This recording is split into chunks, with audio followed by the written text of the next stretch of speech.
वे में नहीं बोला किया तूने। और वहाँ पे विशाल ने ऐसे बोला है कि भैया बहुत भाग्यशाली है। आज मैं यहाँ पे बात करने आई हूँ आपसे मलिक फैमिली और विशाल पांडे के बारे में। सिर्फ थप्पड़ वाला इंसिडेंट नहीं, ऐसे बहुत सारे incidents and topic big boss के घर के जो यहाँ पे डिस्कस करना बहुत ही ज़्यादा इम्पॉर्टेंट है। इससे आपके सामने मलिक फैमिली की पूरी सच्चाई आ जाएगी और विशाल पांडे की भी सारी सच्चाई आ जाएगी। तो हम स्टार्ट करते हैं थप्पड़ वाले इंसिडेंट से। तेरा जैसा घटिया पैदा कर दिया उसने। सबसे पहली बात, जहां पर हजारों तो नहीं कह सकते, कम से कम 100 कैमरे लगे हुए हैं जिस घर में, उस घर में कोई झूठ नहीं बोल सकता है। पायल ने स्टेज पे आकर के झूठ बोला कि विशाल ने बोला है कि भाभी मुझे अच्छी लगती है। सेंटेंस ये था, सुंदर नहीं था, भाभी बहुत अच्छी लगती है मुझे। जबकि विशाल का सेंटेंस था कि भाभी सुंदर लगती है। बस अच्छे वे में बोल रहा हूँ, भाभी सुंदर लगती है। अगर उसके इरादे गलत होते तो वो भाभी नहीं कृतिका बोलता और सुंदर नहीं इसकी जगह दूसरा वर्ड यूज होता। तो ये बात यहाँ पे क्लियर हो गई कि विशाल के इंटेंशन बिल्कुल भी गलत नहीं थे। और किसी लड़की को सुंदर बोलना गलत नहीं है, वो मैरिड हो या अनमैरिड हो। मलिक फैमिली को ये क्यों गंदा लगा?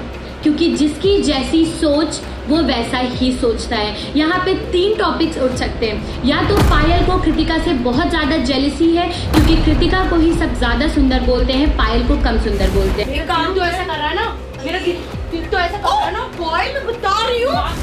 और पायल के रहते रहते दूसरी बीवी का आने का मतलब भी यही है कि अरमान भी यही सोचते हैं कि पायल उतनी सुंदर नहीं लगती है, इसीलिए दूसरी बीवी लानी पड़ी। दूसरा टॉपिक ये भी हो सकता है कि पायल को वो चीज़ देखने में गलत लगी हो, बट ऐसा नहीं है। यहाँ पे सबको क्लियर है। और तीसरी चीज़ जो मुझे सबसे ज़्यादा सच लग रही है कि पायल का सिर्फ और सिर्फ इंटेंशन था बिग बॉस के प्लेटफॉर्म पे दोबारा जा कर के विशाल को बदनाम करने।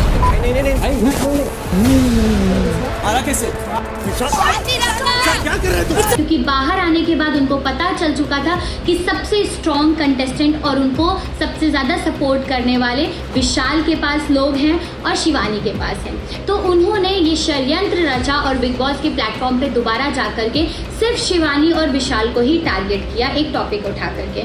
फिलहाल अरमान को यहाँ पे गलत कहा जा सकता है क्योंकि उन्होंने बिना सच जाने थप्पड़ मार दिया। अरे जा, तेरे जैसे मच्छर रोज फिलहाल बिग बॉस के घर का रूल तोड़ने का मतलब होता है कि वो इंसान तुरंत घर से निकाल दिया जाए, मगर इस चीज़ के समर्थन में घर के लोग नहीं थे, सिर्फ नेजी का समर्थन था। तो एक इंसान के समर्थन से कुछ नहीं होता। इस टॉपिक को हम साइड रख दें तो अरमान ने विशाल को बोला था कि जानता हूँ मैं तुम्हारा कंटेंट, तुमने क्या करके फेम कमाया है। तो ये भी पब्लिक के सामने है कि विशाल का कंटेंट क्या है और अरमान का कंटेंट क्या है। अरमान का कंटेंट है उनके पास ऑलरेडी 2 बीवियां हैं, 4 बच्चे हैं, उसके बाद भी वो एक लड़की से शादी करके आते हैं। ऐसा वो अपनी बीवियों के सामने प्रांक करते हैं कि उन्होंने तीसरी शादी कर ली। ये सब क्या है? ये क्या है? ये क्या है? ये भी कोई कंटेंट होता है। हम ऐसे लोगों को इन्फ्लुएंसर या यूट्यूबर नहीं कह सकते।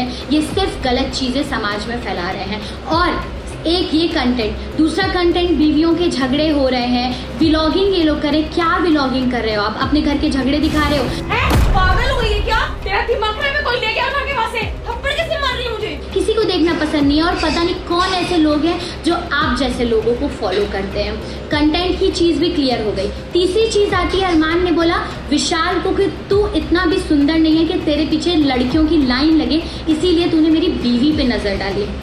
कौन बात कर रहा है? अरमान जो दिखने में जियान जैसा है, जिसने सिर्फ अपनी बातों से लड़कियों को फंसाया और उनसे शादी की। तुमसे शादी भी किसी सभ्य घर की लड़कियों ने नहीं की है जो तुम ऐसा बोल रहे हो। जो लड़की सभ्य घर की वो होती है, वो एक ऐसे इंसान के साथ कभी भाग के शादी नहीं करती है। तो ये भी अरमान की गलतफहमी दूर हो गई। और विशाल जैसा गुड लुकिंग लड़के को घर की संस्कारी लड़कियां पसंद करती हैं और आगे पता भी चल जाएगी जब उनकी गर्लफ्रेंड सामने आएंगी और जब उसकी शादी होगी, ये भी क्लियर हो जाएगा। और इस टॉपिक पे विशाल की बहन इतना ज़्यादा भड़क चुकी है कि कैसे मेरे भाई को थप्पड़ मारा। अब ये तो घर से बाहर आने के बाद पता चलेगा कि विशाल अरमान को किस तरीके से डील करता है। यहाँ पे विशाल की कोई गलती ना होते हुए भी विशाल ने माफ़ी मांगी, तो उसके बड़प्पन को अरमान ने ऐसा दिखाया कि उसने गलती की है इसलिए माफ़ी मांगी।